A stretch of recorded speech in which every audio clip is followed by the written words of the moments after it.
Brian Garmadella at MarineMax of Huntington. Today we're on the Sea Ray SDX 225 outboard.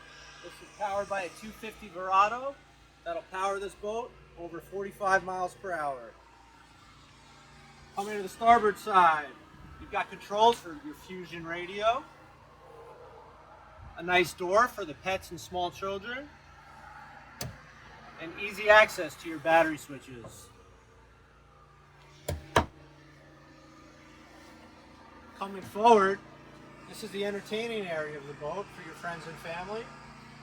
When those want to watch out the back of the boat, you simply slide this way, and now you have a beautiful area to lay out in the sun or watch water sports. In addition to the sliding seat, both the port and starboard back cushions will lean forward for a more comfortable and sociable environment. Coming forward to the helm, you have fusion radio, a beautiful 9-inch Simrad display with all of the boat functions, nice physical buttons on those choppy days when you don't want to operate the touchscreen, and a beautiful Mercury throttle. Coming up to the bow of the boat, you have very high gunnels, so kids and pets will be safe. You have beautiful seating for 6 people, nice fusion speakers, 12-volt chargers, and cup holders all around.